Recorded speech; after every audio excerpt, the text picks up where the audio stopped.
ছোট্টবেলায় যে জিনিসটা আমরা অনেক বেশি মজা করে খেয়েছিলাম সেটা এখন বড় হয়ে শখের বসে খাচ্ছি। কতটা অদ্ভুত, তাই না?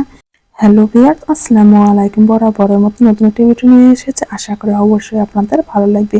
এই তো সকালবেলা ঘুম ঘুম চোখে কিন্তু বিছানাটা ক্লিন করে নিচ্ছি। অন্য রুমে কিন্তু মুরসান এখন পর্যন্ত যেহেতু ঘুমাচ্ছে, এই রুমটা ক্লিন করে কিন্তু রান্না বান্না করব।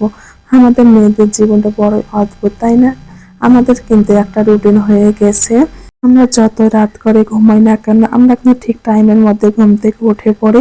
আমাদের মাথায় কিন্তু সবসময় একটা টেনশন থেকে থাকে যে আমাদের টাইমের মধ্যে রান্না বান্না করতে হবে, নাস্তা রেডি করতে হবে, আর পরিবারের সবাইকে তো টাইম মতন খাওয়াতে হবে। এই চিন্তাটা কিন্তু আমরা সবসময় করে থাকি। এই তো রুমটা ক্লিন করে আমি রান্না বান্না করতেছি। এখানে কিছুটা পরিমাণ টমেটো এখন আমি ভর্তা করবো। টমেটো ভর্তা খেতে কিন্তু আমার অনেক বেশি ভালো লাগে। এবং আমি কিন্তু একটু খিচুড়ি রান্না করতেছি, অন্যদিকে কিন্তু রাইস কুকারে ভাত বসিয়ে দিয়েছি। বাসায় কিন্তু কিছুদিন ধরে টমেটো রাখা ছিল, ভাবছি টমেটো গুলো একটু ভর্তা করি। টমেটোর ভর্তা খেতে কিন্তু আমি অনেক অনেক বেশি পছন্দ করি। আমার মতো কে কে আছে যে এরকম টমেটোর ভর্তা খেতে পছন্দ করেন। আজকে কিন্তু আমি একটু খিচুড়িটা পাতলা করে রান্না করে নিয়েছি। আর এগুলো হচ্ছে কিন্তু পোলাও চাউলের খিচুড়ি। এই খিচুড়ি না খেতে অনেক বেশি মজা লাগে।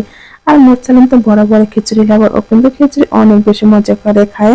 আর আজকে কিন্তু আমি মোরসালিনকে টিফিনে একটু খিচুড়ি দিয়ে দেব। আমি কিন্তু এক এক দিন এক এক রকমের টিফিন ওকে দিয়ে থাকি, যেহেতু ওর এখন স্কুল টাইমটা অনেক বেশি লং হয়ে গেছে। সকাল 9টা থেকে কিন্তু বিকেল 4টা পর্যন্ত কিন্তু ওকে স্কুলে থাকতে হয়। আর সেজন্য আমি কিন্তু চেষ্টা করি একটু ভারী খাবার দিতে। এতক্ষণ সময় তো আর খাবার একটু অল্প স্বল্প খেয়ে থাকা যায় না, সেজন্য কিন্তু মাঝে মাঝে আমি খিচুড়িও করে দিই, মাঝে মাঝে আবার অন্য কিছু দিয়ে দেই। ও কিন্তু অনেক বেশি মজা করে খায়। এই তো আমি কিন্তু বক্সে টিফিন সুন্দর করে দিয়ে দিয়েছি। এরপর কিন্তু আমি ওকে নিয়েই স্কুলে যাব।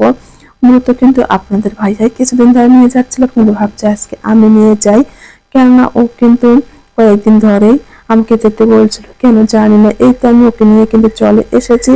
এখন কিন্তু আবারও চলে যাব, কেননা 9টা থেকে 4টা পর্যন্ত থাকা তো একেবারে সম্ভব হবে না। বাসায় তো অনেক কাজ থাকে, আর আপনাদের ভাইয়াও কিন্তু দুপুরবেলা খেতে আসে। সেই জন্য কিন্তু আমি ওকে রেখে কিছুক্ষণের মধ্যেই কিন্তু আবার চলে যাচ্ছি। এই তো ওকে আসে চলে এসেছে। আর মোরসালিন কিন্তু যেহেতু এখন দিনের বেলা অনেকটা সময় স্কুলে থাকে, আমার না এত বেশি খারাপ লাগে।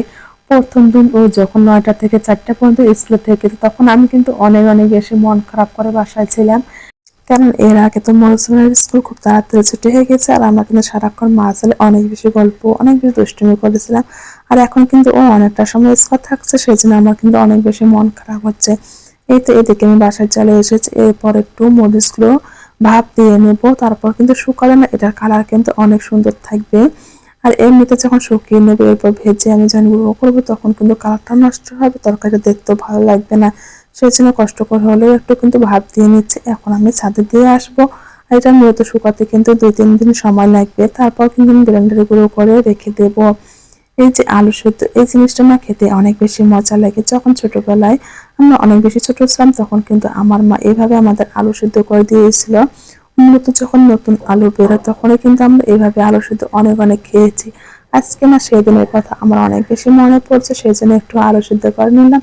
আর এখানে তো খেতে খেতে আমি সেই গল্প করছিলাম যে ছোটবেলায় কতই আলু সেদ্ধ খেয়েছি, আর এখন আমরা পছরেও খাই না। কত যত দিন যেত তত কিন্তু মানুষের কত পরিবর্তন, তাই না? কিন্তু এই আলু সেদ্ধ খেতে কিন্তু না অনেক বেশি ভালো লাগে।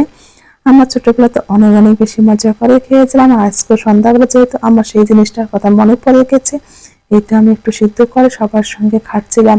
খেতে যে এত বেশি মজা, দেখতে তো মাশাআল্লাহ অনেক বেশি সুন্দর স্বভাব থাকবেন। আল্লাহ হাফেজ।